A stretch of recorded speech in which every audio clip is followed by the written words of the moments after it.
Hey y'all, so today, or this month's, or this month's craft video is going to be kind of a second part, I guess, to the Resin Magnet video. I have a lot going on right now, and frankly, I just didn't have the time to edit a full-length craft video again. For the people who watched my last live stream, that Funko Pop is going to be on the way. It's either going to be June or July. It's actually already finished, but I'm waiting for the video for June and July. But I just wanted something I could do very easily. So yeah. So as you can see, I've already made 2 magnets. I've already unmolded Buzz the Bee. It is not finished yet. You will see it being completed. And then the other one is the Batman Who Laughs, who has not been unmolded yet. For this video, I'm going to be showing you 2 other alternatives to coloring the backings for these magnets. One is a bit more, makes a bit of a tie-dye appearance, which is what we're doing now. And I'm sorry if you guys can hear the lawnmower outside. I'm also sorry the audio is doing weird things again like it did last time, but hopefully it's not. But I take my 2-part resin and I mix it together, half of each for the Easy Cast brand that I use. Make sure that I wear gloves, as you can kind of see there, an apron, and a mask now, because I have had a few headaches since I started using resin. So yeah, I have learned to take some safety precautions. So be careful when you're using this stuff. It is toxic, and if you breathe it in too much, you can't get a headache, apparently. I learned that the hard way. But I only mix enough for that. Well, I might have had extra. I've actually did this a while back, but I've just made enough for the Batman Who Laughs magnet. After it's been fully mixed, you can pour it over the piece. Try not to unmold any part of it. If you do, it might get a little bit weird. So I did make up the perfect amount of resin because I'm scraping. Yay, I did it right. Or I remembered it right anyway. But I just make enough to make pretty much a thin. You don't want to double it necessarily. You can, but it's just not necessary to waste that much resin. So just make enough that it covers it thoroughly, and you should be good to go. And after you sit for a while, all those air bubbles are going to come up. You can pop them with the barbecue lighter, which I did in my last video. You can go check that out for a bit more in-depth tutorial on how to use resin. But for this one, you see the gloves are coming off, literally, and we're moving on to the Buzz the Bee one.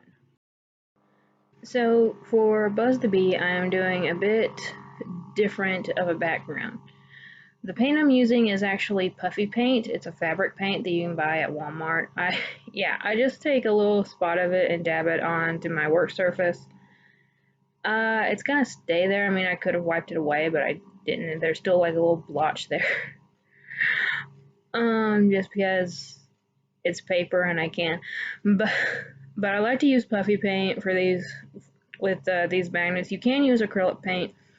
I just like to use puffy paint because A, I bought a lot a while back and I never get a chance to use it, and B, usually one coat will do you. As you can see with me using that tester tool, I actually did finally, I might still have the video or the picture on my phone, I can't remember. If I still have the picture on my phone, I'll insert it here what those tools are called, the little sponge tips that I use for my repaint videos. But I wanted to use it to be more precise. If you use it straight from the bottle, it comes with a little bottle that has like a pointer to it where you can just squirt straight from it. But I wanted smaller and more precise lines, so that's why I'm using the sponge tip one. And as you can see, I'm trying to make a hexagonal pattern, and it's going to continue all throughout it to make like a honeycomb thing. So yeah. I was trying to do my best. I messed up a little bit towards the end. And one downside about this paint, if you're using a lighter color, it will darken slightly. Obviously that won't happen with the black, but it can, turn a lighter green into a darker green. I've had that happen before and it kind of threw it off a little bit. So beware of that. Plus, it takes quite a few hours to dry. It says take 4 hours to dry. I think this one took about 2. So just be cautious of that. Okay, so it doesn't appear like you guys have to go back to the other video in order to check out the flame, because I totally forgot that I did do it in this video. So halfway through, while I was doing the Buzz the Bee, I looked over and saw that most of the air bubbles had went into the middle, and that's when you can really know that it's time to pop. Just take a barbecue lighter or any heat source and just lightly go over it. It won't hurt the resin and it won't hurt the silicone mold. These are alcoholic inks. Alcohol ink. If you guys attempt this, use alcohol ink, not pigment. If you want to know why you can't use a pigment, go watch Nerdy Crafter's video where she tried to recreate this effect. She made a boo-boo. But anyway, she used the white pigment instead of the white ink, and it didn't work out for her. Whenever you use pigment, you have to mix it in thoroughly. What we're doing here is just dripping it down, and I'm using black, red, and white. The black and the white came in a set of like 12 colors, I think, from Amazon, and I had to buy the red separately because, I don't know, apparently they used all the all the main colors in that set besides the red. I don't know. But I'm trying to make like a little bit of a pattern here going between the black and the red.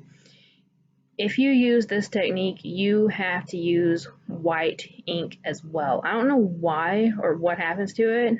I'm not a chemist by any means. But as you can kind of see there, the white kind of breaks up the color just a little bit. You won't be able to really see the white in the finished product depending on how much you use. With the way that we're using it now, kind of layering it on pretty thick, you're not going to see too much of the white, but it will break it up enough to see a really cool effect happening. And you'll see that at the end, obviously. Yeah, for some reason my black has like the nozzle's blocked and I haven't cleaned it yet, so it kind of exploded there in the middle a little bit. I didn't mean it to. I was squeezing so hard trying to get one drop out that a whole bunch came out at once, and that red one, it just has a loose nozzle. Anyway, it just pours out whenever I try to do it, so I had a little bit of trouble controlling it, but as you can see, I'm putting a lot of ink in there. Depending on how much ink you put in, the end result will be very, very different. I actually prefer it when I don't use that much. I was still kind of experimenting at this point when I was making this. But I have learned that if you just use like 2 layers of ink, it'll actually look a lot better. But this didn't look half bad at the end result. You'll see here in a second.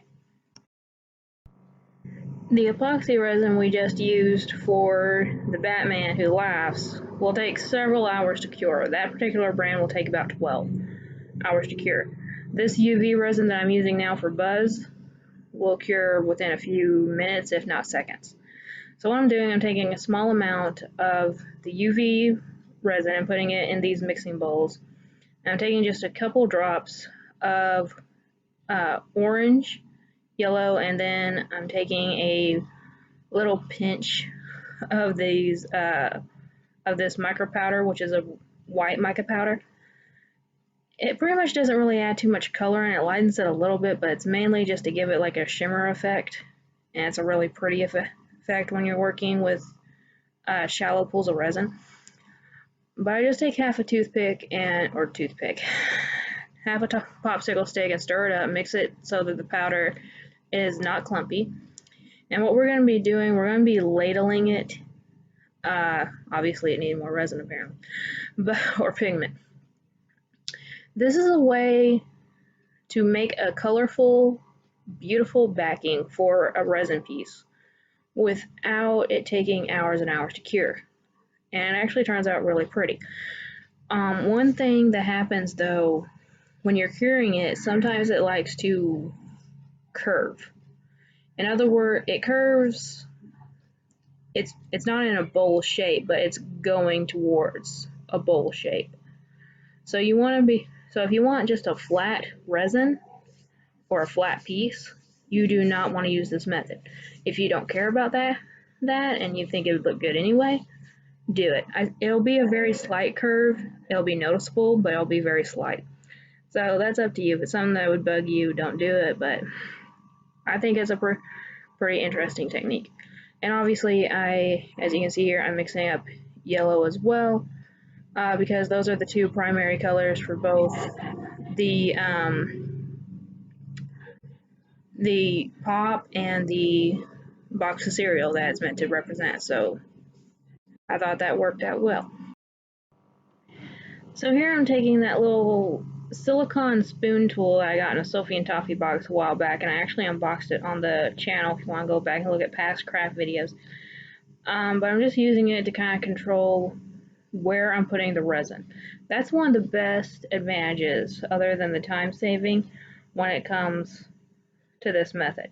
You can control where the lines go on these resin magnets. When you put epoxy resin and a two-tone resin, or even just a multiple tone resin, you put in there, you can't really control how they blend together. I made one striped magnet that came out really well, and one that didn't come out very well. It just all depends on how the resin reacts to each other, how the pigments react to each other. But with this UV, you cure it one color at a time, and you don't have to worry about that. So with the UV flashlight that I also got in the same Sophie and Toffee box, you just lightly go over it. You can see some steam coming, and I do cure the one that's on the spoon, so I just don't have to clean it because it's easier. But I just had to peel it off the silicone instead of cleaning it, so it's a lot easier. But you can see the steam coming from that. This stuff gets really hot. That's what makes the resin underneath it curve, because it's so hot. The temperature difference is dramatic, and it happens very, very quickly. So if you're using any kind of metal on this, like I used the metal bezels in one craft video, they get really, really hot, and you can burn yourself with it. It doesn't look like you could, but trust me, you could. And also if you're for those little splotches, why didn't I just pour that out?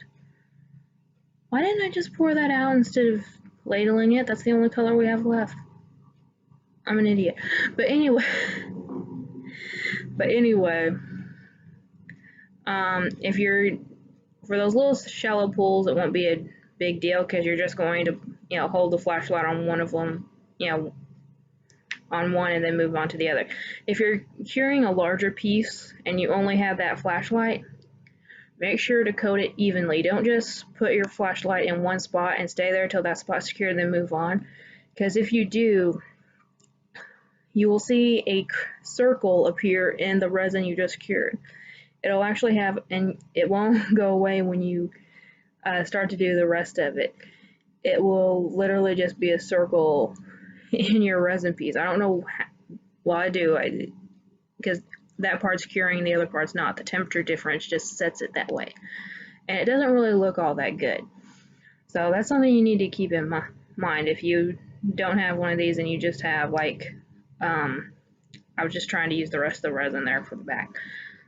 If you don't have like a nail LED lamp to cure them with, and you just have one of those flashlights, just cure as evenly as possible. Hopefully I explained all that thoroughly enough. I doubt it, but hopefully I did. So here is what Buzz looks like now. It looks pretty good, but I think it could actually be a little bit better. With a thin layer of that UV resin, it makes it dry very transparent. And I know when it's up on a fridge or something, you're not going to be able to tell it, but still, it kind of bugs me a little bit. So what I decided to do was make another small batch of UV resin, this time using white pigment and the white pearlescent powder again, and just pouring it over what we did. It won't interfere with the colors being shown in the front, and it'll just make it actually a lot brighter, more saturated. My hand's in the way. I'm sorry, but it'll just make it look better, in my opinion. It will. Plus, if you have like a darker color fridge or something, this white backing will help the colors to stand out even more. So, just a precaution. And here you can kind of see what I was talking about. I'm not leaving it into one spot for too long. I try to make it as even as possible. I'm holding it a little bit there too long, though. It's amazing how many mistakes I catch myself making when I go back and watch this stuff. But you want to make it as even as possible. Don't stay in one spot for too long, or else the resin could cure improperly. And now for my favorite part, demolding the piece after it's cured. This is obviously 24 hours later, by the way.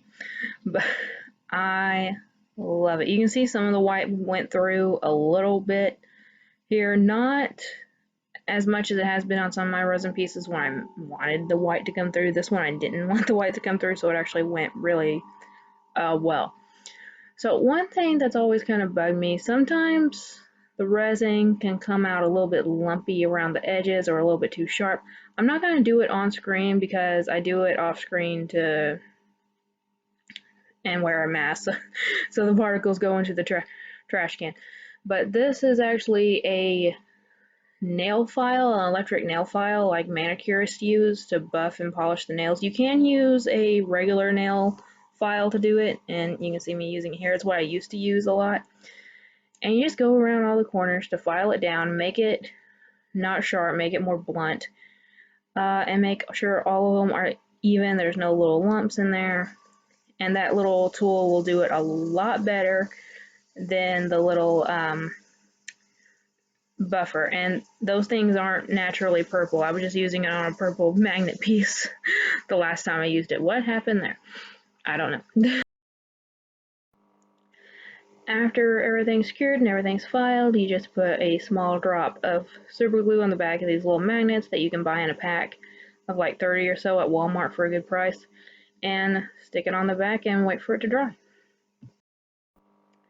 So here is a close-up of the Batman Who Laughs. I think it turned out pretty well. I didn't get it as centered as I wished I had, but it still looks good, and you can see the little tie-dye effect. I did it on some other resin pieces here that I'm showing you now.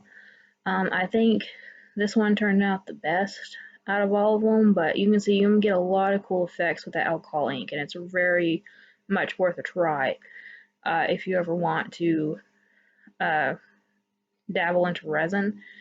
It's really fun. It really, really is. And so thank you all so much for watching this. And just so you know, sorry, my phone went off. Just so you know, both of the magnets that I made in this video will be part of my 1-year subscriber or 1 year as a YouTuber anniversary, whatever giveaway. I haven't titled it yet, obviously, but I'm going to be doing a live stream the evening of the 19th of May. I don't know what time yet, probably around 7 o'clock Central Time. I don't know yet, but you will have to be present to win. There will be these two plus I think 4 other magnets in the giveaway, so so if you want these, you'll have to be present to win. And yeah, we're just going to be celebrating my 1 year here on YouTube, which I'm actually really happy about. So anyway, I hope you all enjoyed this tutorial. More Funko Pop customizing will be coming soon, as well as some other new stuff that I'm working on. It'll probably be after I'm at the new house though, so yeah, so I hope you guys enjoy this. Hope it wasn't too boring after kind of already having this tutorial once before, but like I said, those other videos take several hours to edit. This one I've been at it for about 30 minutes, so it was just easier for me to do. So I hope you all enjoyed. Remember, like always, it's a community, not a competition. Thank you all so much for watching. I'll see you later. Bye.